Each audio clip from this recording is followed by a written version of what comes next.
podcast, everyone. Here we are. This is going to be a exciting episode. I have an esteemed guest with me and colleague. This is John Acosta here. He runs the ZuluOne podcast, as well as he's a fellow musician, collaborator, and just general creator and creative mind. Welcome. Thank you. Thank you for having Yeah, me. it's going to be interesting. So, not really topic driven for this podcast. We're just going to kind of go through it and see where we start out. So one of the things that John and I have been talking and discussing over the last several months is based around entrepreneurship, marketing, how to become better in this 2021 pandemic creative society that we now live in. And I'm sure just like the rest of you out there, yeah, fool me once was great, but I'll be damned if I'm going to be 18, 24 months from now and I'm going to get caught with my legs down and my business is affected. And that's what we're here to talk about. Yeah. So I guess we'll start off by asking the question, what drives your passion towards being an online creator? I think that this pandemic has created an opportunity. Yeah. And an opportunity to kind of slow down a little bit. Interesting. And in that slowdown, I was able to do some of the projects that I wasn't able to do before. Personally or for your business? Personally, okay. Yeah, so personally and for the business. Because there's only so many hours in the day. And still not convinced on this whole 24 hours. I think 26 might be better. But if you take it, only by taking out the commute. Okay. Only by taking out a commute, how much time you gain a week. Interesting. And so it's not only the actual commute, it's like getting ready to go and then get into the swing of things. And it's like the pendulum of time that, you know what I mean? Like from Absolutely. Getting up and running, and I've got kids, you've got kids, and you know what that's like, and getting them ready and getting them to go. It's tough. What about the flip side of that? What have you, I feel like there's some things that maybe take more time now. Like, I don't know. I haven't had a lot. This is a confession. But between me and my wife and my family, our life really didn't change much in the pandemic. Thank God. That's one of kind of my biggest things is that I'm trying not to, I don't want my peaks and valleys to be very.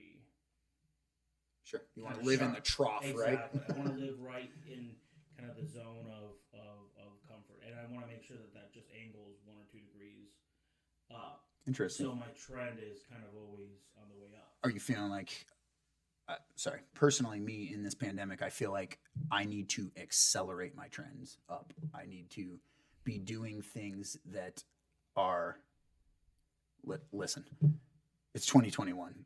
We have a phone in our pocket. We have all the opportunity in the world. And if you're not capitalizing on this as an opportunity, if you're sitting at home going, oh, my life really hasn't changed. Oh, I'm not doing it.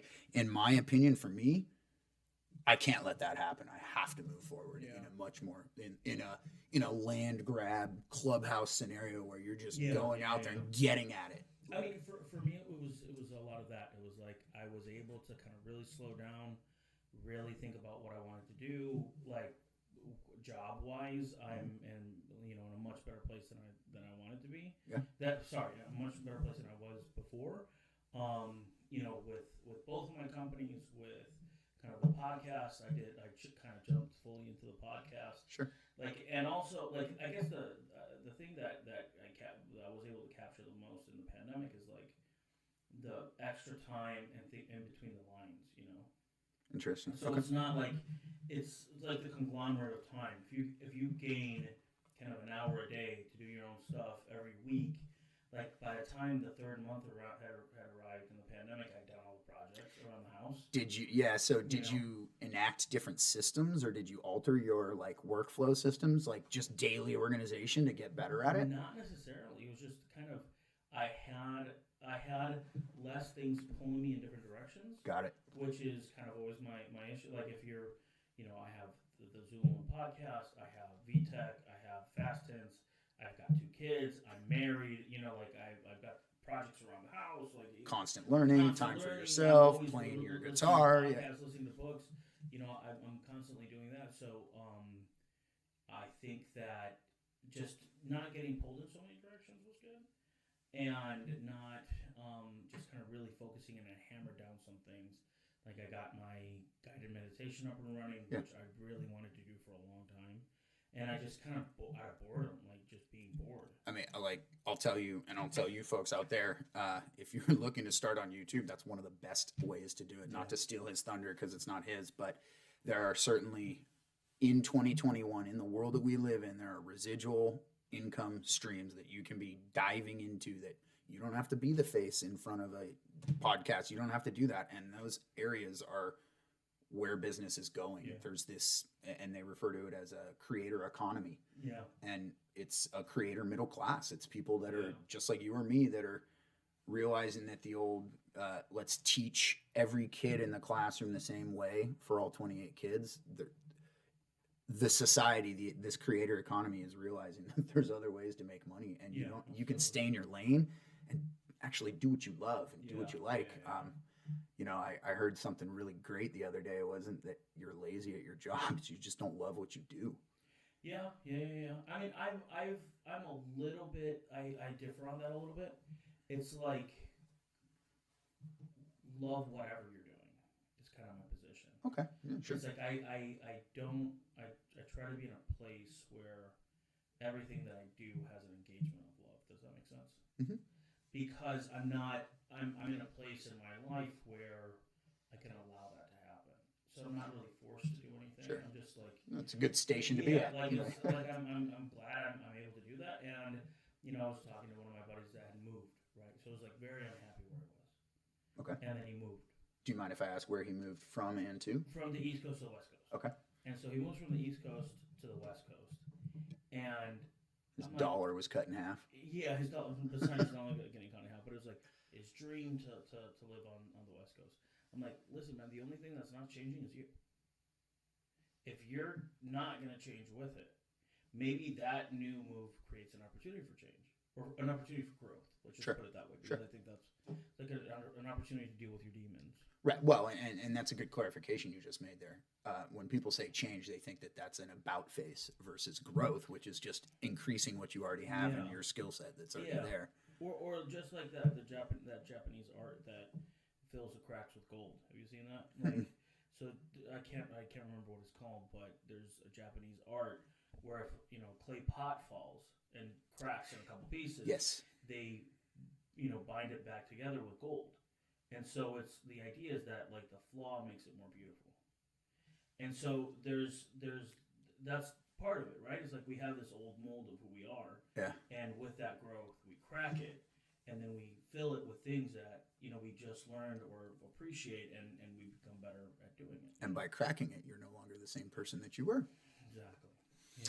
So, moving the conversation along, then, talking about growth, what would you say during the pandemic? I mean, obviously, this is for business growth, but during this time, what has been the area that you've been able to see the most successes in growth?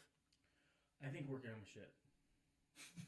I mean, it's a reality. Personal stuff? Yeah, just personal shit. I mean, I think that personal shit has a direct tether to your success. Hmm.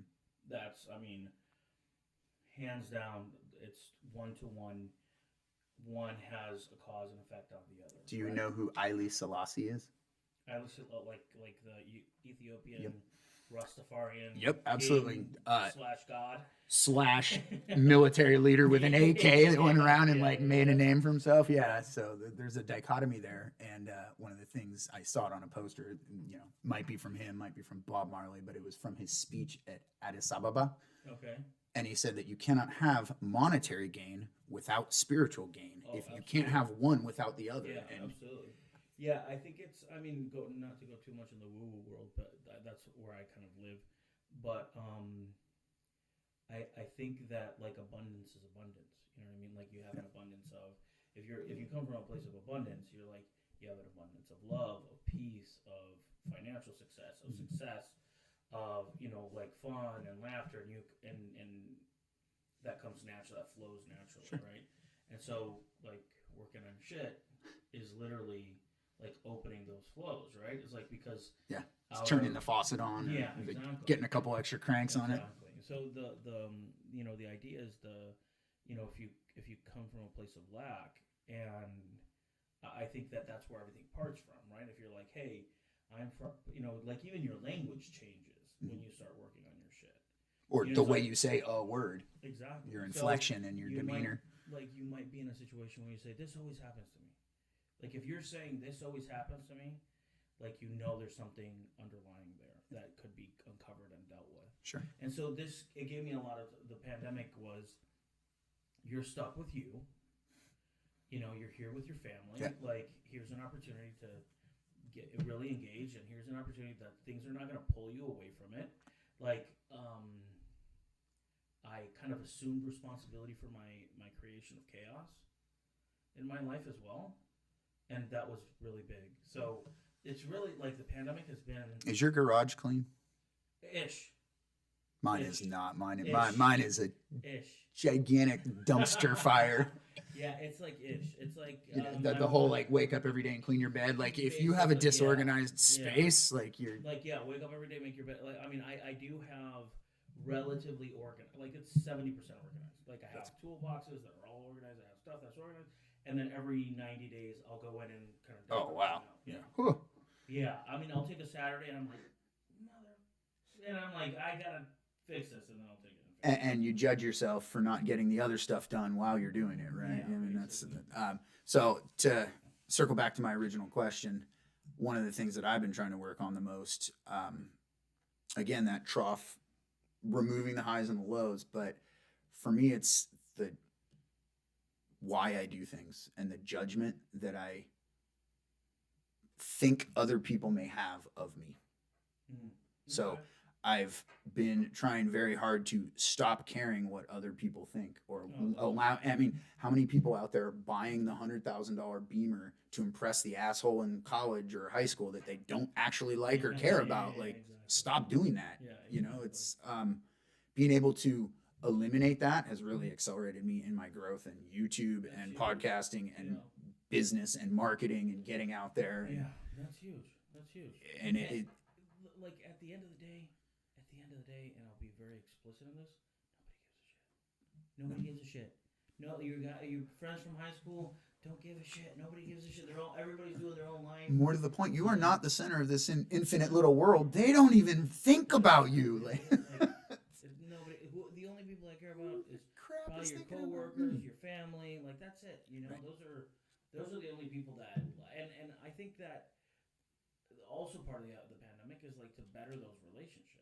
It's like it's forced us to better these relationships because you have to rely more on these people. You have to, and invest in it. It's like, hey, I'm gonna, try to be a better spouse, and I'm gonna try to be a better father, and I'm gonna better try to listener, be a better coworker, better listener. I'm gonna listen to some books, I listen to a lot of books, but like I'm gonna listen to some stuff to make myself better, like be a better version of myself. Absolutely. And that's, I think, if you're not doing that or haven't been doing that in the pandemic, you lost a huge opportunity.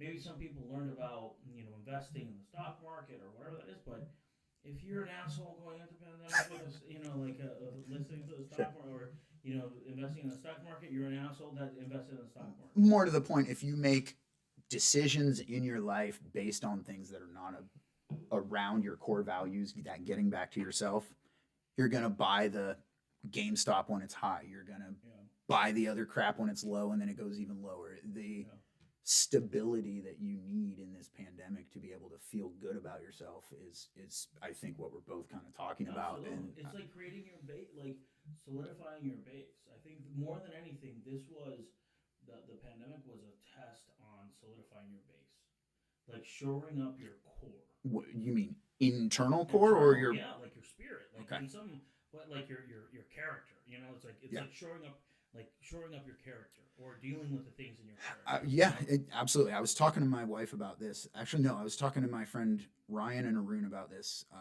And I've been trying to, just like you, I've been trying to inform them about the knowledge that I've been trying to get from the YouTube, from going online for 4 hours and sifting through the information to get that 5 minutes of morsel of tidbit and then be able to provide that value to others. Yeah, I think that like solidifying your core and like your character, I think that part of this pandemic was an opportunity to do that. Just to really kind of shore up those things. And the pandemic was I remember it now. kind of an opportunity, right? I mean, I saw a lot of people lost their jobs and incomes and all this stuff, Yeah. and I feel terrible for them, and I feel terrible for those situations. But unfortunately, like in my case, it was like this opportunity to deal with your shit, man. For me, it was previously.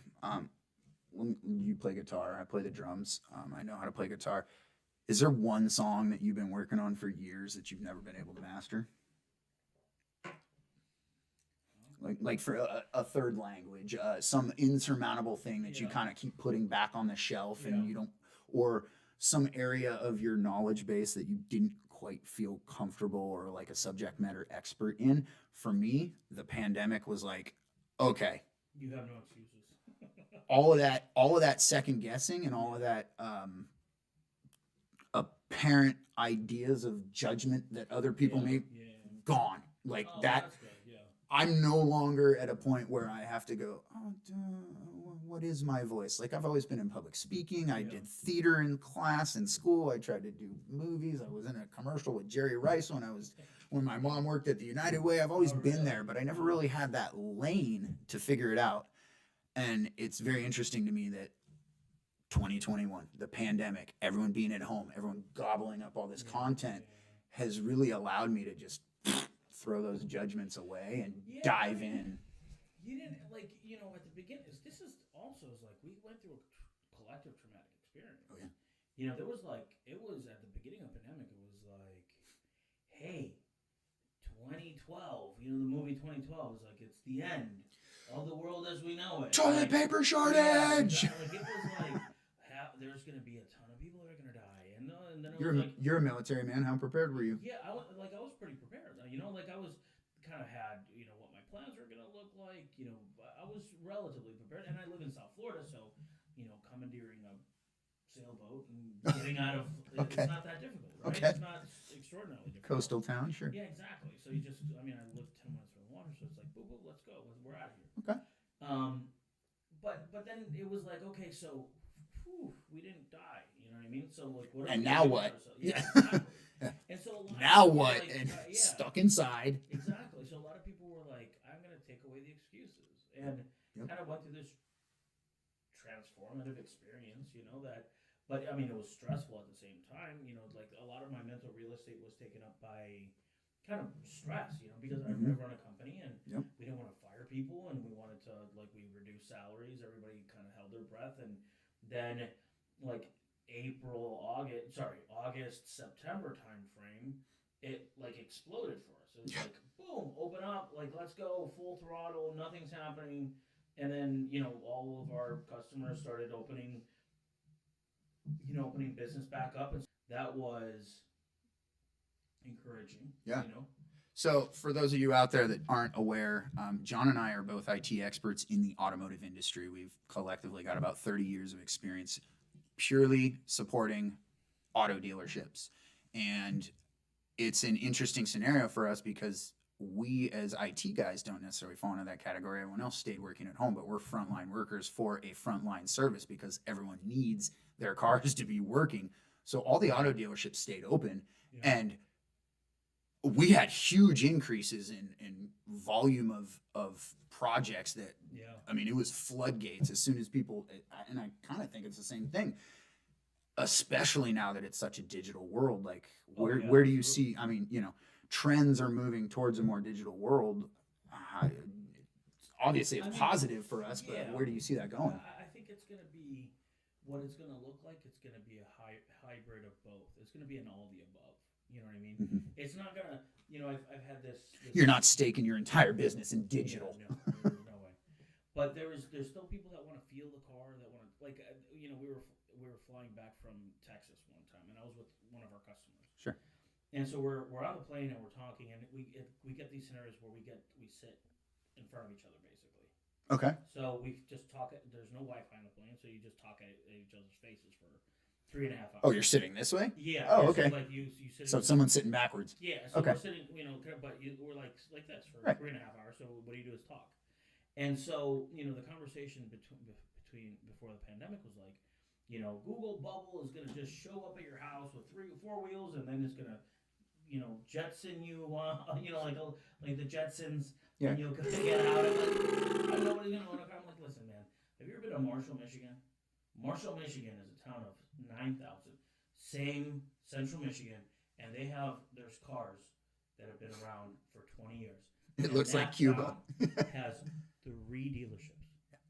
I mean, come on, like this is a country of 340 million people. First, that town Right doesn't back, have Uber. right back to the same thing. Not all kids learn the same. Yeah, Not all states are the same. Like people don't realize yeah, how big how yeah, diverse the exactly. United States is. And that's like it's like we kind of make our decisions based on the East Coast or the West Coast Yep. or where you and I both live in the most highly dense. Pause. For those of you that don't know, John Yeah. runs his company in Florida, and I assist him with the West Coast operations. So between us, we cover about 50 different high-end dealerships, all the way up to Bugattis and McLarens and Aston Martins, all the way down to a Toyota or a Hyundai dealership. So you name it, we cover it. And so we have a very different perspective because I'm West Coast my whole life, and he's over there. So Yeah. Yeah.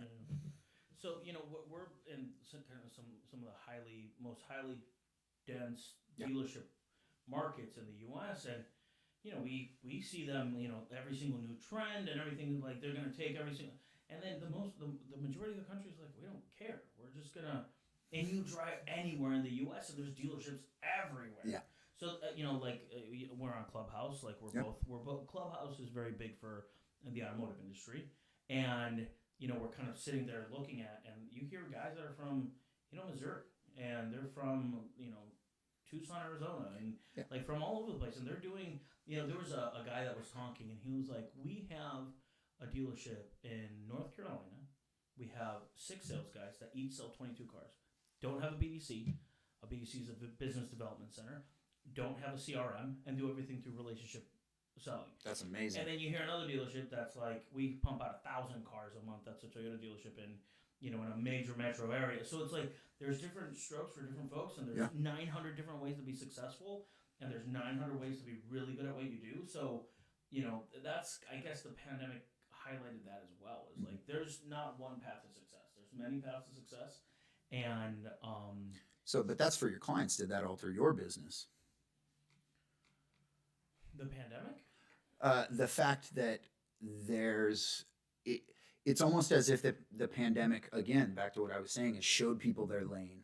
So the guy in Missouri that sells 22 cars like that, he's not going to suddenly go, crap, the pandemic, I need to adopt digital. Like he's going, no, that's my lane, that's Yeah, work for me, yeah. that's where I'm staying. Yeah, a So lot of them did that, stayed in their own lane, but a lot of them also adapted to like digital retailing in some capacity. Like, they would use one of our dealer groups used Teams mhm, and then Darwin, like a desking yeah, product, and then they would like share the screen, and then they would go back and they would do the whole thing through Teams, and then everybody started working from home, or they sent people that could work from home, and they just got they got a lot leaner, which was great, but relied a lot more on us. yeah, oh yeah, Which you know what I mean? Like you can. One of the problems with dealers is that you can, if you own a decent dealer in a decent market, you don't have to be very good at business. As long as you're not yeah, burning all your leads or exactly. As pissing long off your as customers. you're not like grossly ineffective, you're gonna be successful. Like you own a Toyota dealership in a metro It prints major, money. and it prints money. Like you just have to. So it's not like it's this super tight margins, really difficult business that people are doing. Like it's a pretty decent business. Yeah. So they relied on us a lot in this process. So I'm like that, and then we became like kind of their central point of communication. Sure. So I'm we're very blessed to be in the industry that we are. Yep. In many ways. So Yeah, it's I love tech. I love auto. I love cars. I have a YouTube channel with my kids fixing cars. Like Yeah. That's one thing that I mean, kind of everybody. Oh well, one of the other things that happened with the pandemic is nobody wanted to use Uber. No. And nobody wanted to take public transportation, Mm-mm. and people wanted to drive. So people took their car. And the used car market went It crazy. went insane. It went insane. So, and people bought more cars. Like that's the reality. They use the stimulus money to buy more cars. And folks, for those of you out there, literally $200,000 cars are on waiting lists right now. Just because you or I may have trouble buying a Toyota Corolla doesn't mean that there's plenty of people out there with plenty of money still spending it. Yeah. So don't let the shock and awe of the national media tell you that otherwise. People are still doing business right now. Like, people are still doing business. so if you out there are trying to affect your business positively right now in 2021, do it. Yeah. Don't stop. Don't try and learn another skill before you feel comfortable. I'm sure this is all kind of circling around that same thing. Jump in, dive in, head first. Don't get caught with your pants down in 2023 when we have another downturn or slowdown or the stock market piles up, whatever. That's the only guarantee is that something like this is going to happen again. And sooner. Something's going to happen. Something like the stock market is going to go. And that trajectory is going up. Yeah, exactly. And it's going to continue to happen. And that's, in the clubhouses, I talk to, a lot of the dealers. Is like, listen, man, the reality of your business is that there's going to be a new product that's going to go in. And you're going to have to implement it correctly, and it's going to change the way you do business. So become really good at implementing new businesses, like new technologies in the business. Be really good at change, and so growth. Exactly, like be really good at adapting. And I think that truly, and this is probably one of your strong suits, comes down to culture, and that if you have the owner of a car dealership and he goes around and he greets every single customer that walks in the door, and you look out the window at the lot of 12 salesmen standing out there by the used cars in the shade, and it's 100 degrees, and you look over there and the owner in his suit has got his tie touching the ground picking up garbage because he wants his place to look well, that's the type of business that you are going to be attracted to right now. This sales approach, gobbledygook, single pane integrated silo BS.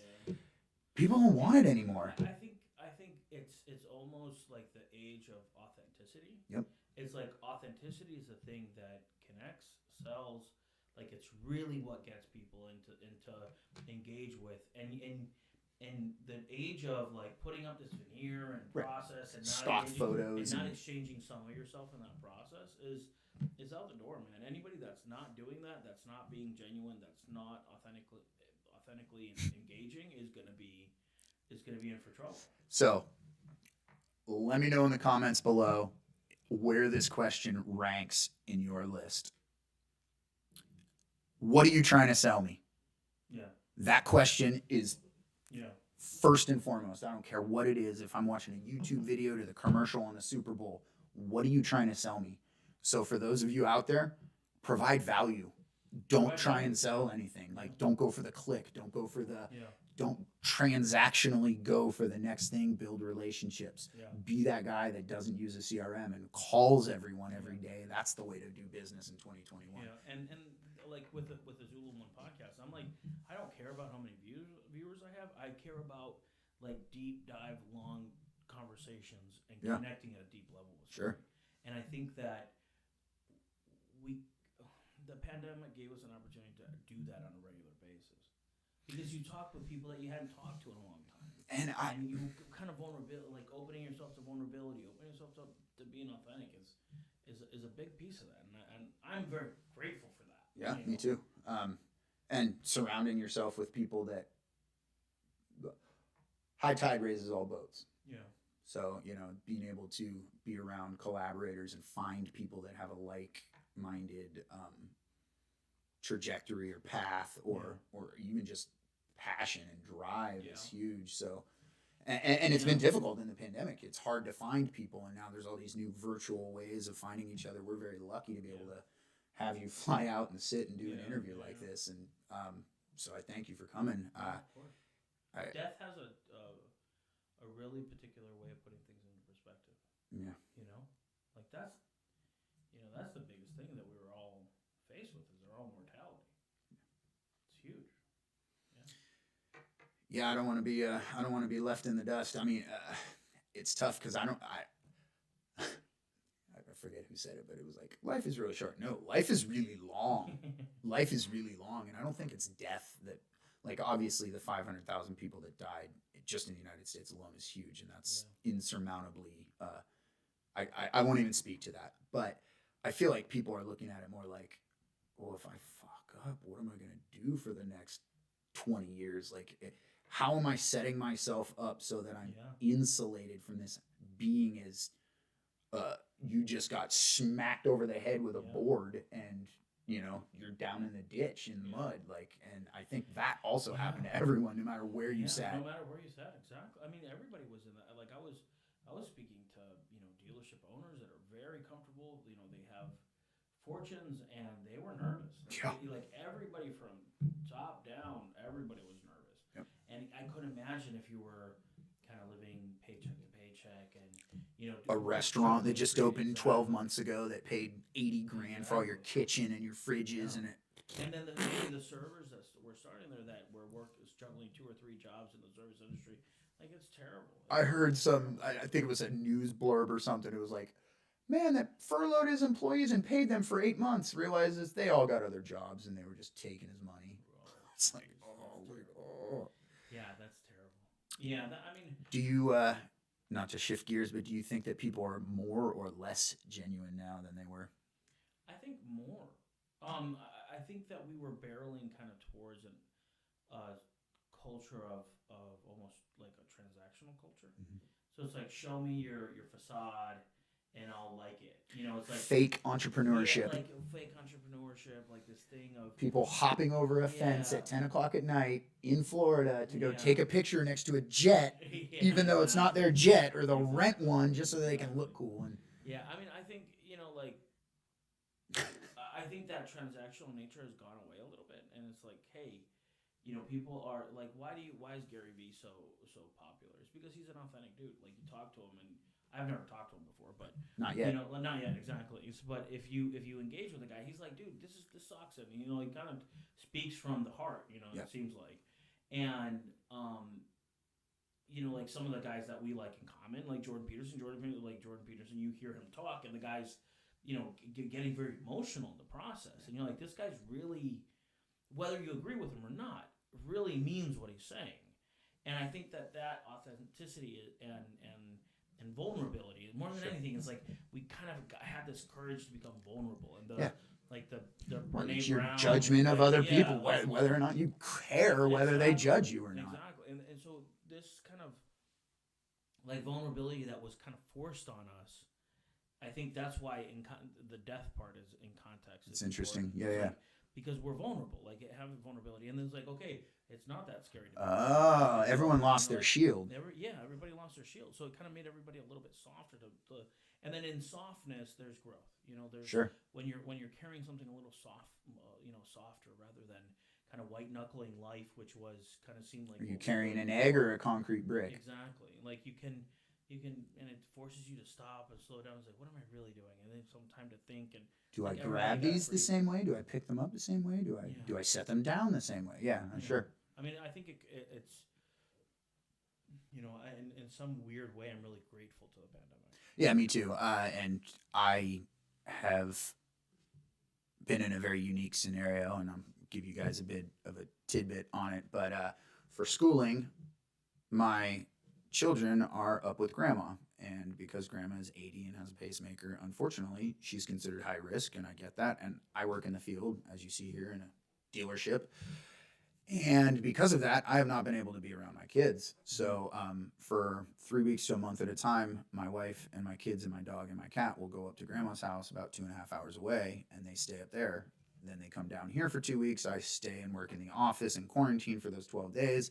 They get to ride their bike around and that kind of stuff, and they get to come back. So I've had all this free time on my hands to grow and to educate myself. And one of the areas where I've been most successful in my own endeavors is just creativity. I could sit here with you. I mean, we have conversations many times a day, but I could sit here for hours and come up with new ideas and spitball and help other people come up with ideas.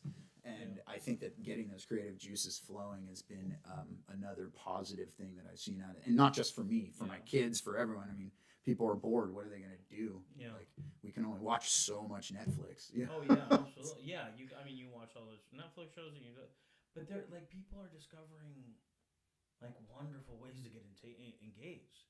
Like people are meditating more. They're Yeah. doing like and it seems like in that, Gardening, building, yeah, building something. and in that vulnerability, it seems like they've gone a little bit more to the core. Like Let me ask you a question. mindfulness and Yeah. consciousness, and We lived in a very, like you said, transactional society, and a lot of this, as Gary Vee would say, is based on our relationship with our parents and their expectations that they set forth that we adopt as people, as kids, and take into our adult lives, and then base what we think people will judge us about by how, like, if you grew up with a mom that had no money and decided to stay home and raise her kids instead, like that relationship affects all of us. yeah.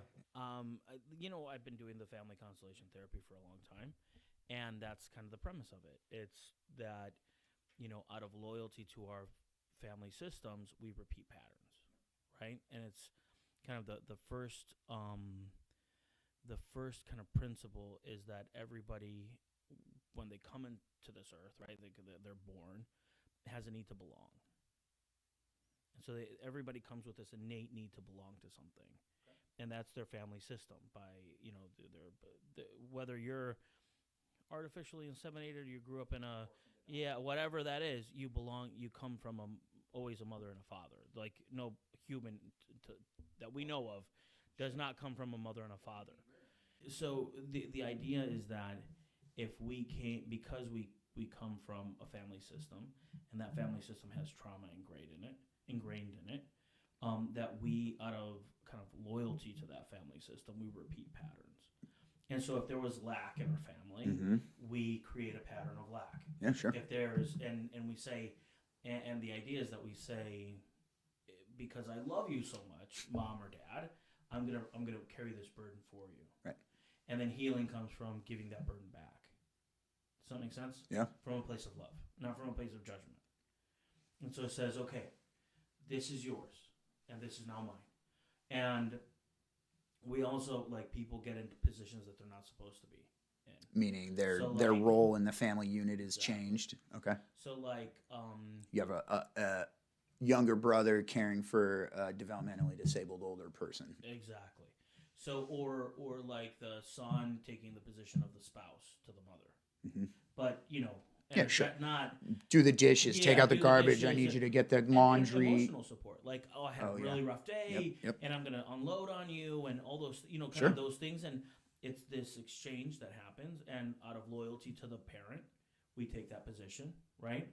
And the parent, out of a lack of that person being there, takes that position as well. So from a therapeutic standpoint, what's the best way to dissolve or overcome that? So there's workshops called family constellation workshops, and they're online, and there's plenty of groups on Facebook.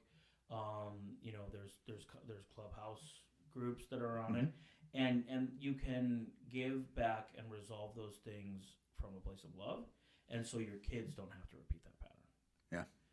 And so the idea is that you become a gatekeeper for your, a good ancestor for your kids. Sure. That you can say, hey, this trauma, abuse, whatever, abandonment, legacy, divorce, legacy. This thing is we're going to keep it here, not at you won't get it.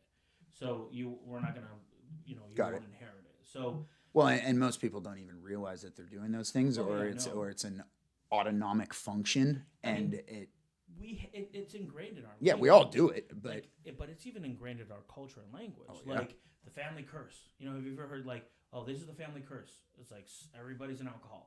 Right. Let's say that. It's like this is the family curse, and then the dad and everybody's an alcoholic. It's like, oh, the family curse is like there's these massive tragedies in the family. Yep. Or they call it the ghost in the machine. They call it the Holy Spirit. They call it brujeria. They call it whatever thing that they comes up with. Sure. It talks about kind of the same thing. Yep. And it's like, so. And what is that same thing? Not to try and put a finger on it, but patterns, is it the patterns, or is it the some upward? Is it placing blame elsewhere? And I think it's identification of patterns. Okay. Because we all are, as humans, are innately designed to, biologically designed to recognize patterns. That's how, weather, like the solar cycle, like how migratory, like we figure out patterns. How to figure out what's wrong with a computer in an auto dealership. But like that's our discovery process is by seeing patterns. Sure. And so where this work was developed was there was this German psychologist. His name was Bert Hellinger, and he was a priest, a Catholic priest. Okay. He went on a missionary as part of a mission thing to South Africa, and so he was with the Zulu tribes. And so a rite of passage, that's where the ZuluOne Sure. podcast name comes from. But as a rite of passage for the children in the Zulu tribe, many cultures have this rite of passage, like a bar mitzvah. Sure. Like there's a lot. Quinceañera, whatever it may be. Exactly. There's always a rite of passage to adulthood. So the child had to talk about 7 generations back and what every member of the family did. Got it. And like major events. So imagine you were saying, okay, well, my mom, let's say Recite my mom your is family a tree. seamstress. Yeah, exactly. And my father was a hunter, and then my great-great-grandmother was a medicine woman, and then my great-great-grandfather was a carpenter, and then you would recite major things that would happen in the family system. Sure. So imagine going, your parents, their parents, great-grandparents. It's interesting, yeah. Great-great-grandparents, like 7 generations behiin. That's like 200 and... Yeah, how many of them do you know? Yeah, I could say I maybe go 3. Yeah, like exactly. my mom, my grandma, and never knew my great-grandma. Yeah. Like, and so what happened was once he started seeing these over and over and over again, he started seeing patterns. okay. So there would be like an abandonment or like a murder in the family system, or there would be, a major tragedy where Dads die at 45 from yeah, heart attack or something. exactly, loss of the first child. There would be these patterns that would Fell happen. asleep at the wheel and ruined his legs before a golf tournament. Yeah, I mean, there's tons of those. Once you see those patterns, you're like, that's where he started seeing those. And so there was a lady her name was Virginia Satir, and she came with a dramatization in psychology. Okay. Kind of based what modern day psychology is based out of. And so in the Find the Constellation workshop, there's kind of a dramatization. Is that the right word? Yeah. Dramatization. Dramatization of what's happening in the family system. And so you can take out and you can resolve those issues in the family system, put them to bed so the peaks and valleys aren't so high. Sure. Does that make sense? Yeah, of course. Because like I can see it, like I have a chaos. Like I have a draw to chaos. Right? That's my family system growing up, like, was chaotic. Describe chaotic. Because I think that might be different for some people. Doing too much. Like, so filling the plate with as much shit as possible. Like, okay. I would put this in here and like this, like loading the schedule with as much shit as possible. But if you were clear, concise, and could approach and complete all of those, it wouldn't. Oh yeah, no. So it's not necessarily that you're taking on too much. It's that or for me personally, it's that my workflow systems to get from point A to point Z are where I've realizing that that's where I need my most growth. But also like creating too much shit and also taking other people's boundaries for granted. Does that make sense? No, explain. Like this would happen to me a lot. So I would be, I'd be like, okay, tell my wife, all right, we're going to do this and this and this and this and this. And then we're going to do this. And then my sister, and then while they're waiting for this thing, we're going to go do this. Like this whole kind of creating this environment and kind of jamming too many things in one, and with complete disregard of other people's. What did we start off with? I'm really not totally convinced on 24 hours in a day. I think 26 would be better. But it's like how much, like I'm assuming responsibility for my creation of the chaos. What you're doing though is that you're judging yourself for the stuff you're not getting done. Possibly as well. I personally do it. It's like, I sit down to watch a TV show and I go, shoot, I should be doing that. I should be up there doing the dishes. I should be doing. There's also appropriateness to it, right? And carrying that lightly and without the judgment of that other side, right? And that's kind of what, is like not to judge myself as harshly. Yeah. Like and treat myself better. And that's what it boils down to. Seriously, what I've been working on. Yeah. Like, and it makes a big difference. It makes a huge difference to say I'm not gonna be so hard on myself. Like if you don't take care of yourself, nobody else is going to. I got a lot of balls in the air. I got a lot of creative ideas. Do I do none of them because I'm afraid of the one that I might not win at? Am I going to throw 75 basketballs in the air and make a swoosh on every single one? No. So why do I beat myself up over the 7 or 8 that I might fail out of 100 of projects, of new businesses, of whether or not the dealership can have a streamlined integration to now have their employees sign on iPads instead of a triplicate form? Any of that, none of it's ever going to be 100% seamless. Yeah. why do I let myself dwell on the things that I fail at? So a lot of the times it's so for me, what I realized about myself and why I do that cram the two things is I was in a position like filling a position of two people. Mm-hmm. Does that make sense? Oh, In yeah. my family system, Yep. I was taking the position of somebody else Interesting. that wasn't here. Yeah. You know what I mean? Yeah, my dad wasn't around. Yeah. So like for me, it was like I was taking like I had to do double because I had to like live for another person as well. Like my mother had a pregnancy before me, and so that when that pregnancy wasn't recognized, or that position was, it was like I'm fulfilling the position of two people, so I have to Got live it. like almost a life of two people. Oh, got it. You know Okay. what I mean? So Sorry. it's like I have to do way too much, and I have to, like create all these businesses and do all this stuff. And Did you have lack growing up like I did? I mean, I grew up pretty well off, Okay. like from. Like I had an 800 square foot apartment with. I was the youngest of three boys living in the master bedroom. Like Okay. That's Yeah, that's tight. Yeah. yeah. It was small, and I only mention that because for me right now, I feel like I'm still behind because I never had that. I never had that background to be successful because that wasn't, like you're talking about that structure of the family unit. It was busted. So for me right now, I still feel like I'm trying to catch up. I still feel like I'm trying to get ahead. I still feel like I'm climbing back up the hole. I think that a lot of society is that way right now. Yeah, I can definitely. I have some of that. I have that feeling as well. I grew up extremely well off. And then my dad bounced and we lost everything. Yeah. So like at some point, like having nothing. Like. Were you old enough to? Were you working at that age? No, I was 14.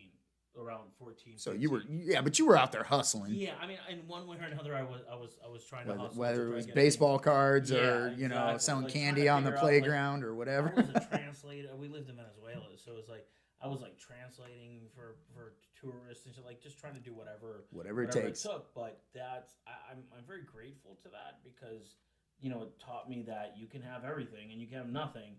And you can be happy in both. Yeah. Like that was, like we still, my family laughs a lot. That's like kind of our thing. It's like we can still laugh through the hard times and kind of together as a family unit. It's like money doesn't really matter, but it matters for some things, but it doesn't necessarily matter for your happiness. Whether you're happy or not, that's going to be different. And that's kind of the hardest lesson that I've learned because from there I joined the military and then I was super poor in the military. Like I was enlisted guy, poor. Yeah, you're just a broke ass. Yeah, right. Enlisted by design. You're enlisted guy by design. I mean, everything's taken care of for it, like your teeth and all your medical bills and all that stuff. But you're broke. Like I remember getting a paycheck. It was like $300. Woo! Like terrible. And I was like, where is all my money going? Why are they taking taxes out? So it's like I thought I worked for the government. Like, yeah, exactly. But like I kind of got that rich kid chip taken off my shoulder very quickly in the military. That's good. And humbled very quickly and given a ton of responsibility. And I think I've gone through both, and so there is a feeling of kind of climbing back and gaining territory back on things. But I know that the more that I work on myself, the easier that part will be, I think. Yeah. Gotcha. Gotcha. What I'm working through at the moment. So let's bounce back to creativity. So you got a podcast, you run your own several businesses. What are you doing right now in 2021 to be more creative, get yourself out there, get over yourself, and make those steps? Like I've been doing YouTube. I've got almost 35 videos that I put up in the last 3 months. They're outstanding, by the way. I really Thank like them. I think they're really creative, and I really like them. So. And I appreciate that. Yeah. And, helping people to start that, not necessarily like to learn it, but like I told you, I was talking to my buddy Arun, and I've known him for 20 years. When we were like 18, 19, he lived at like a Sufi retreat and was like trying to be a preacher. I mean, this guy's like wears his heart on his sleeve and cracks his chest open. Nicest guy ever. My first roommate in college, Ryan, is his best friend. Okay. And there's a guy that I sold the Element to. If you check out my channel and you see it, I helped his 17-year-old daughter buy her first car. And just the idea, like I don't have some intrinsic knowledge of doing YouTube that I can Yeah. teach him, but what I can do is provide my passion and my drive. Hey, dude, come over, sit at my desk, my camera, my film, do this right now, podcast, Yeah. get the first 3 out of the way. Yeah. You'll learn how to do it and you can do Yeah. the next one. I think that that takes a lot of courage, and I that just to kind of do it the first time. Don't just jump in the water. That's YouTube crutch. That's my new business model. I'm like the YouTube that's, crutch. That's my has been my thing for a while. Is like just do it, and then we'll You just got to press record. Like just start doing something with a podcast. I was like, I'm just gonna sit here, record, and not listen to everybody. Like people were like, oh, but you're gonna everybody had their opinions, and don't do this because they're not gonna listen to you. You have to engage. I'm like, I don't give a shit. Yeah. Stop talking because I'm gonna go do my podcast, and I did it, and I was like, I'm really happy with it, and that's really the only thing that matters, right? And hopefully people find benefit in the content, and it's like super long podcast. Yeah. So give me the 30-second elevator about ZuluOne podcast and where you want to see it in a year. Yeah. So the ZuluOne podcast is ZuluOne is a podcast on constellations, on family constellations of all types. Constellations. Tell me what that is. The work that I was telling you about earlier. Okay, so the family unit of stars, how there's big stars, small stars. Got it. Okay. Yeah. So the family constellation therapy and different modalities of that. So there's kind of structural constellations, which is a very specific way of doing it. There's systemic constellations, which I've used in the business and our business.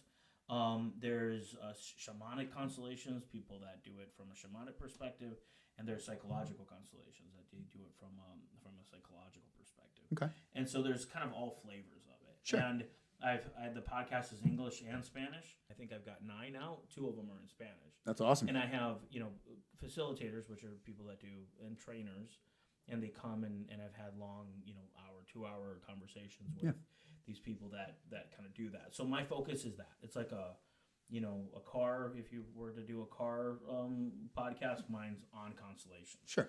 So, it's like these super deep dives into it because I look at everything through that lens. I look at everything through the systemic lens. Okay. And it creates a lot of context for me, and I can take action with that information. Yeah. So, that's what it is. And do you see, it's obviously a personal endeavor, so to speak, a secondary endeavor. Do you see that helping your normal business too? Like, every day. Just like the high tide in the boats and monetary spiritual gain, it's all the same. I think if the more I work on my shit, which is kind of one of my sayings, the more I work on your shit, the more I work on my shit, the better I get, and the better I get, the better everything around me gets, the better my language is, the better my So to that climbing, do you ever feel like you're going to get to a point where you've worked your stuff? Like, do you ever climb out of that hole, stand on the mountaintop, and say, "I've learned that"? I think it's a life process. It's a mode of being. Does that make sense? Yeah, sure. Like to be constant. It's not like also like it's like knocking yourself into creative mode. Yeah, for me, it's I go deeper and deeper and deeper and deeper every time, and then find kind of new things of kind of self exploration, and it really is kind of like this love journey with myself. So because I explore so many different things. And I know that you and I have discussed this before, but this is a perfect example for you folks out there. So we have a very specific business. We have a very specific niche, so to speak. And because of that, it doesn't tend to find exposure very well because not many people know about it. So how do you get out there in the next year? What do you plan? Wow. What trajectory and what are you doing to grow in the next year for that system? For the not for the systemic constellations, but for John Acosta's podcast. Like, my podcast is solely on.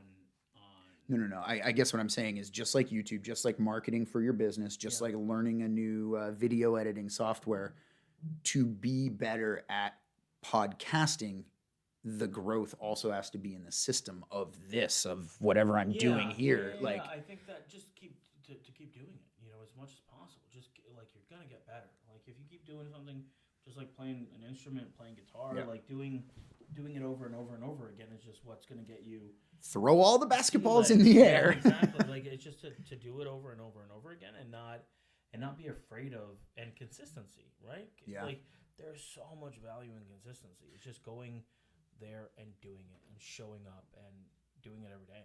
So as we kind of wrap up to our final topic here, one of the areas that I have found works well for me is like the systems of things. I was a real estate agent for 4 years, and I did that, and I was successful at it, but it wasn't. I did not like cold calling people. One of the other things that I told myself, because I was doing it part time while building my own business on the side for IT, I decided that I didn't want to put out a bunch of money to the Zillow marketing game or whatever it was to build these systems and build funnels and drips and because I didn't have the capital and I didn't want to do it. I think now though, when I'm at a ground floor for business, I've made my mistakes to put me back down to ground floor, whatever it may be, YouTube, podcasting, whatever. Like, I feel like I should be adopting more of that, like paying up front to ensure that I have less work later. I would say is to understand the system. Because everything has its own system. I was sitting around. My family's not at home. I have no one to talk to. I'm thinking in my head, oh man, I'm out of quart-sized Ziploc bags in my drawer. So I go out to my pantry and I grab one. Does Elon Musk have to order his own quart bags when he's out? You know what I thought of? What? I thought to myself, okay, role play. What would he say? He'd be like, no, I created a system for that. I'd be like, what are you talking about? He's like, well, I looked over my 7-month trend of how many boxes of bags I use in 7 months, and I ordered them through Amazon to show up on the day that I need them. Jeez. And I built a system. It doesn't cost me any more money. I do the work up front, and it pays dividends later. Yeah. And I for me, for us, for business, for the youth, for YouTube, for the pandemic, I think that what I'm seeing as a trend is like systems and workflow getting back so that you can work on your own shit. Like, I think that I feel like it eliminates that chaos. I think I take a little bit of a different approach. Is like I always try to look at the thing that never changes in the system. Like the thing that the thing in the system that is always constant. Not that doesn't change, because that's not the right word. It's like the thing that's always constant bedrock in the system. And the thing that's always constant in the system is me. Okay. And so if I start changing or growing my need for those patterns, my system changes for the better. I got you. Because the system will always repeat its input output, right? Sure. Like if you have a faulty engine that's misfiring, unless you fix the spark plug or the distributor, whatever's happening, like you're gonna have that system failing, right? And so that's kind of how you can put a new air filter on; it's still gonna have a bad time running. So and you can change the whole car, right? You can change the whole car, but if you don't have that kind of core principle down. So wait a minute. When our Volvo dealership went down for 48 hours and we changed out the router and changed out the switch and changed out the firewall and changed out everything for our client, and through all that troubleshooting, we realized that the Comcast, the bedrock of that system, was where that needed to be changed. Yep. And same idea. That's the same concept. Like it always goes to, like that's the military trained me how to troubleshoot, and so like everything in the system has these variables and these patterns, and what hasn't changed in it. Interesting. Like, what's the constant thing in it? And that's kind of what I always look at. Is like the constant was always me. So and what am I doing to create these patterns and assume responsibility for that co-creation? Okay. Does that make sense? Yeah, got it. Because I'm the thing that's always in it, right? Is that to say that you're placing judgment on your actions within that position? Not necessarily judgment. Like I spent a lot of time. I didn't graduate college. I spent a lot of time telling myself that I could have done things better, living in the past, and taking my approach to be, oh well, if I had done it this way, so therefore the next time I do something, I should have that filter on, that rose-colored lens. I would like what I try to do is never to judge. That's what I've been working on. Yeah, like it's to not judge and to carry things lightly, right? And I think if I carry things with an opinion, it gives me flexibility. Uh, Like if I carry Not something, judging, but just using which it. is an opinion, right? So not being finite is what you're saying? Exactly. Okay. Not being absolutist about something. Okay. So I'm like, I can be like, I hate Red Bull, or I'd be like, it's not my thing. You know, like there's a big difference in just even the energy In of your those two things. intent. Like Yeah. just in how like I hate Red Bull. I was like, well, it's not my. I could go without it. It So really that's like pisses me something- off when telemarketers call me. Yeah, like it's is it really about the telemarketer? No. Or is it about what is it representing? Oh no, it's about You know you're what I mean? wasting Like my that's- time. Yeah. And like, that other what is question, wasting- what are you trying to sell me? Yeah, but also like what does wasting your time represent? Yeah, well, and I have a big issue with that. Like, You know, like what does the lack of time represent? And so you start looking at the 180 of things. a personal friend of mine, Gio out there, he runs Mercedes-Benz of Stockton. He's a service director. And he put a post on LinkedIn this morning, and it was a picture of Krispy Kreme donuts. And he was like, look, I try and take care of my team. I try and build a positive culture. And he's really good at it. He's a straight shooter. He's a great guy. And he's like, I decided that I was going to pick up the team donuts for the morning meeting, Friday meeting, whatever. Had about 15, 20 minutes to spare. And he ordered ahead, pandemic. He's going to do all this prep. He gets there. No delineation in the line. He waited 50 minutes in line, was late for his meeting because he had to pick up donuts. Like, here's this guy that's trying to do stuff, and the system's not working. Like, I don't know. It just... Yeah, I mean, I think one of those things is when those things happen to me, I always see them as opportunities. It's like, it's an opportunity to show grace under pressure. Yeah. It's an opportunity to, like, check myself about frustration. It's about, is this really about this or is it really about me? What is this going on? Like, what's happening in this? And like, and So what would you do in that situation? I mean, sure to meditate, like, I mean, I would, like I would take it as maybe an opportunity, like a learning opportunity for my team. Like even when you plan things, things can go wrong. Yep. Like that's like try to see and without judgment, you can see the opportunities for growth open up. It's funny you mentioned that because normally, and I'm sure most people out there would think about it very transactionally. Yeah. What could I have done better? Yeah, exactly. As opposed to how could I have seen this better? Yourself. Right. Like you're being really hard on yourself. Yep. Like what could I done better? It's like, well, no. Should I have gotten up earlier? Should I have, intrinsically castigating? Should I have never ordered ahead and just walked in with my mask? And, a little bit of compassion, right? To say empathy, hey, like a little bit of empathy, a little bit of compassion. You can look at things a little softer, right? And if you go through life with everything being that way, I think going back to our original point, that peaks and valleys become less. You want it to be in the sweet spot, like the Goldilocks. That's what, like, try to call it the Goldilocks of temperament, right? And just tilt that thing 1 or 2 degrees upwards, and you're in pretty good shape in a very short period of time. Yeah. Like ships in the ocean, they just like literally a degree, and they're completely in a different place. 500 miles away. Yeah, and that's about like it's about the consistency of the compounded growth and what you can do with that. And it's the most powerful force on the planet, it seems like, And how are you in 2021 using your voice to help others? I think the podcast is a big way to do it. Mm-hmm. And I really try to affect my circle as much as possible, right? Like I'm a big fan of Jordan Peterson. Mm-hmm. It's like, make your bed. And I try to make my bed and work on my shit and be a good husband to my wife and be a good father to my kids and be a good coworker, be, a good CEO to my company, like lead by example, really give a shit, like really care, like that's all I can do, right? I can't change injustices in the world, but I can. Yeah, no, I really like what you're saying right there. I think that people, you have equity in yourself in what you're doing. And I think that a lot of people are looking at themselves and going, where's my equity in myself? They're second guessing themselves. And the pandemic for a lot of people, I think, kind of made them look at them. It made everyone look at themselves. And I think a lot of people didn't like what they saw. Yeah.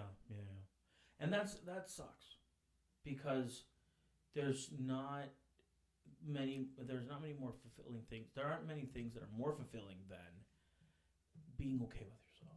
Right. You And know? and like if I'm to help you with And your not beating the shit out of yourself constantly. if I'm to help you with your YouTube channel, if I'm to help you grow, if I'm to help anyone out there and provide value, not because I want $1 or a click, but because you need it, because the world needs it. Yeah. I think you're absolutely right. I hate myself versus, well, what I did was a mistake, but I threw 100 balls in the air and I Yeah, made 80 exactly. of them get Yeah. in the basket. So And it's also not about being kind of like optimistic and naive about it, either. You know what I mean? the fake entrepreneur, like, Yeah, oh, the like- world is great. I have $200 Yeezys in a Prada bag, so I'm hip. Yeah, Like, I mean, it's not necessarily about that either. It's like taking in everything. It's like the good and the bad, and that's the part. It's like I'm not just the good parts of me. I'm the good parts of me, the bad parts of me, my failures, my successes, my wins, my losses, my lessons, everything that I've done. That's all of me, and being okay with that. Yep. And I'm taking in my mother like that, and I'm taking in my father like that, and my ancestors and everybody that came before me, and all of their like one of my meditations does that. Is like the collective experience of all my ancestors, all 7 generations. all 7 generations looking back, coming to a point to me Sure. to say, and I'm taking all this stuff in, the good, the bad, the ugly, the murders, the abandonments, and the wins, and successful businesses, taking all that collective experience because that's where I believe we come from, and I'm stepping forward into my future with that in tow, like deeply connected into my ancestry, because I Well, you have very interesting ancestry. yeah, but I mean everybody does, right? We all come from the same place. Like I don't know, Joe Smith, it's 9 generations of rednecks in Missouri, might not, but you have like of course all it their does, don't wins get me and- wrong. Like you have all their wins and losses. Like everybody won and lost in their own right? And so, like Rupert Sheldrake, I'm a big Rupert Sheldrake fan. Don't know who that is. He talks about an idea of it's called morphic resonance. Okay. It's that all things that come from the same place of origin have this collective consciousness field. It's very Jungian, like Jungian psychology. Yeah. So it's it talks about like a field of knowledge that comes from all things that come from the same place of origin. Yep. So like humans or family systems, and Rupert Sheldrake is on the fringe of science. Like he has a book called The Science Delusion, and he's like Richard. You know who Richard Dawkins is? He's like the atheist dude. Like yes, I think so. Yeah, he's really famous. It says he's a kook. Like they're always. Is he like an archaeologist? Like he digs up 8,000-year-old like stuff and whatever. Richard Dawkins is a very famous atheist, right? Okay. And so I'm thinking of someone else. these guys kind of are kind of see his theory of morphic resonance, and says like where's the science and all this stuff, and there's some experiments that back this theory, and that's kind of provable and repeatable. It's been known, right? And they call, and like CNN had this thing. I mean, not to say that's a reliable source, but about epigenetics, like trauma that implants into your DNA. Yeah, into your DNA. Sure. So there is some like they're really starting to see a science by it, but that's kind of my going back to the original point is like I am a product of the collective experience of all my ancestors, including my first ancestors and Neanderthals or whatever I came from.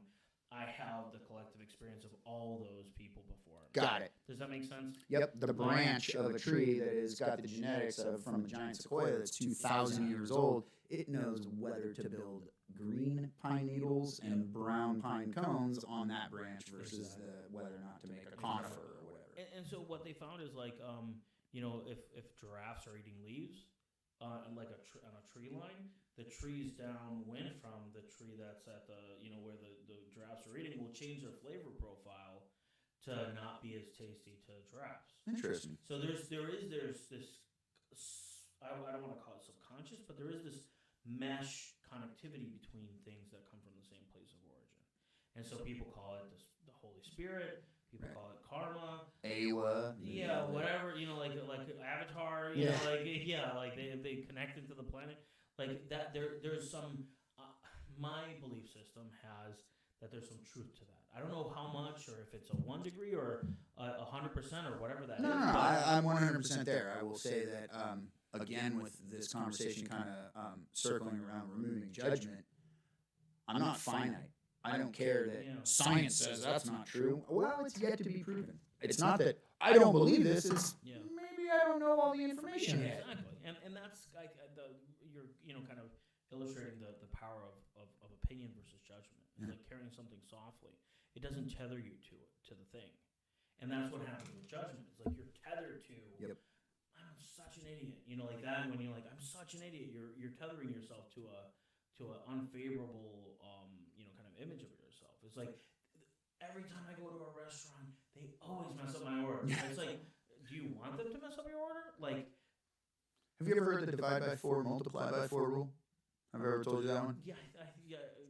I've been waiting a half hour for my food. Divide by 4. Yeah, exactly. How long were you waiting for those donuts? 50 minutes. Divide by 4. Yeah, I mean that's judgment, right? It comes with that, and so rather than carrying it, you can carry it softly and have a little bit better relationship with it, and it's a more appropriate. It's right sized. It's like what you can do about it. It's like bite off what you can chew. Yeah, bite off what you can chew. It's about responsibility. It's like, and also about ego. It's like, who the fuck do you think you are? You know what I mean? Like, people are like, this country, like, who the fuck do you think you are? Like, who do you think you are? Like, you're the genius of I'll get back to it. minds. No one gives a crap what you think. Like, no one gives a crap what you think. And then the person is like, can't hold down a job. Hasn't committed to anything. It's like, you're gonna be the guy that's gonna. Yeah, right. I'm broke. I can't afford an Uber. Ride the bus, dick. Like, but it comes from like that. It's like, first show me that you can be a person, right? Hold down a job, build a structure around yourself. Oh no, it's so much more than that. Hold down a job without alienating all your coworkers around you. Be someone that fits into a team, not the team.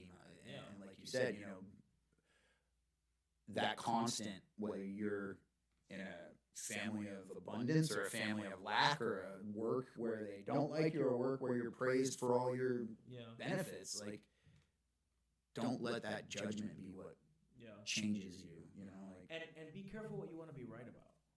Yeah. That's a big problem for That's a big thing, because there's a co-creation of that reality. Does that make sense? Meaning it's like a self-fulfilling prophecy. Yeah. So by me planting my foot in the sand and saying, sorry, honey, I know we're having this argument. I'm right, you're wrong. Yeah, like, be careful what you want to be right about. That's huge. Like that, I mean, even like, every time I do this, this happens. And when it happens, you're like, see, I was fucking right. And you're like, you don't want to be right about that. You know what I mean? Like, you want to be right. Well, and you're saying it to almost disprove something. Like, exactly. What do you mean I'm the one that's the problem? Yeah. See, it happened again. It can't be me. When you're saying that is the one constant is you in the middle. It's you in the middle, right? So that's like, it's when I have an argument with my wife, right? I'm like, once every 2 years, right?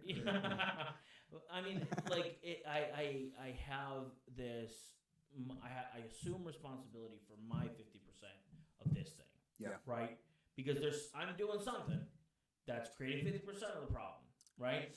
And maybe she's doing, or maybe I'm creating 40% of the problem and she's creating 60, or maybe I'm creating 60 and she's creating 40, or maybe 90 and 10, or whatever that is. But I feel like you're getting at something in that, like, the society in general. Yeah. Everyone feels like they're not at fault. It's not me that caused this. Yeah. I mean, that's like, if most people are arguing with the world, and the world is 100% messed up as opposed to that 50-50 in the middle. Exactly. Like, you are part of the world. And that's like the assume responsibility. Like, assume fucking responsibility for something. Like, assume responsibility for something. Yeah. Like, maybe that's yourself. Like, I'm only responsible for me. Like, maybe that's all you can do. Or maybe I'm only responsible for making my bed in the morning. Hey, that's where that comes from. I build on that responsibility. I was in a job change in March of the pandemic, and I had to take a real good look at myself and realize that, I can get mad at that situation, or I can look at my trajectory on a logarithmic scale and say, you know what, I'm really glad I learned those mistakes now because they were worth this much in the long run versus me making that mistake when I'm at the height of my career. Yeah, and some people never learn those things. They go Or constantly repeat them in a family structure. Exactly. And that's my Whether your family's work or home or family or school or your soccer team or your band or for me there's no difference. Like it's all part of my system. That's awesome. Like it all is part of my system on a regular basis because the same dynamics that I have at home, I'm going to have at work, I'm going to have with my friends, I'm going to have with my band, I'm going to have because the only thing that doesn't change is me. Are you trying to increase your circle? No. Then why are you podcasting? Because I think that people deserve to hear this. But isn't that expanding your circle? Yeah. I'm trying to illustrate that you already have preconceived notions and judgments about your circle and how your value that you bring to it. I think that one of the things that I've realized throughout most of this is that I was undervaluing myself. Yeah. And you have a lot to bring to the table. You have a lot of unique perspective, unique 7 generations of background, and how do we, like I said, the podcast is one thing, but how do we get people to increase their own value? And I think that it's very. They find it with passion through it. Like that's everybody's like Gary Vee talks about it. It's like nobody listened to anything I had to say for 3 years, and I was like blowing up. I just kept doing it. And I'm like, I'm just gonna keep doing it. Like I'm gonna shut up. Like, take away any preconceived notions of what I have, and I'm just going to keep doing it. Man. So why do you keep saying the same things over and over again, John, for 3 years? Well, because you never know when that one additional post, additional podcast, additional succinct moment in time syncs up with something happening in the world, the next pandemic. And then finally people will realize that what you're saying has merit. And the thing that I'm saying is not, they're like, it's not yours. It's not mine. Right. It's just like stuff that I've, either experienced or gone through or heard or read in books and doing stuff like so you're not going to try and make a online YouTube class for make $1, yeah, right. Because those people could have looked it up on YouTube just like you did. Yeah, just provide the value for free. They're profound truths. Like there's some profound truths in there. Like I didn't create them. Right. I have my perspective on what those things are, and I try to put it all together because it serves me ultimately, and I'm not about that. That's tough. It serves me to look at the world this way because I can make sense of things. Do you consider yourself an extrovert? Yeah. 100%. So I'm super extrovert. Yeah, me too. Yeah, I couldn't tell. I think that I was kind of saying it earlier. Like being an extrovert has almost got a bad stigma to it. Yeah. And you have to be careful about your charm. Yeah. Because you get away with a lot more the wrong way. Does that make sense? Yeah. You can abuse people's trust in your value. Like just from charisma, just like being. Oh, I have a perfect example of this. Perfect example of this. My wife and I had a leaking water pipe in between both our bathrooms. State Farm, who we've been with for 13 years, denied our claim. $70,000 in bathrooms that I had paid 2 years ago. And so we're ready to switch. And so we called AAA, we called Geico, we called Costco, we called around, we started looking at all these things and cross-shopping them.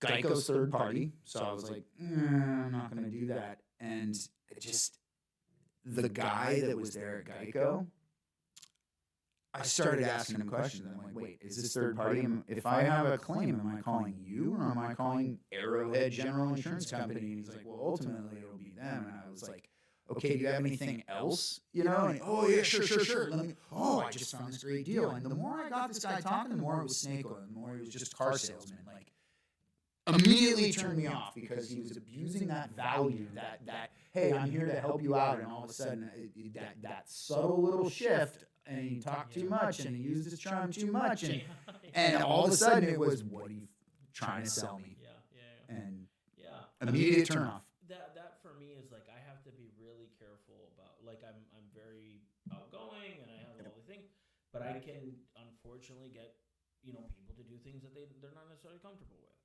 And like I kind of like I have to be careful about people's boundaries.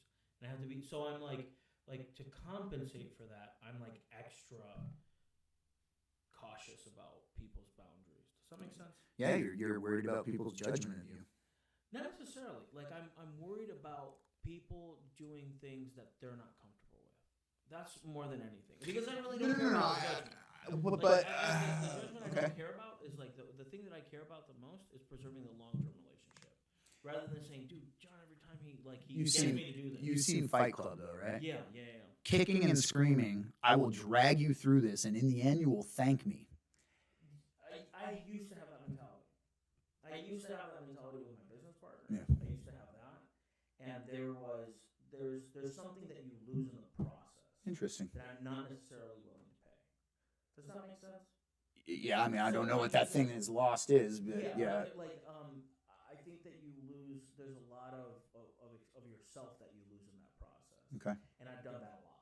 And one of the biggest lessons that I've had in entrepreneurship is like Finding yourself be again. careful what you're willing to pay in exchange for success. Oh yeah, don't lose your soul.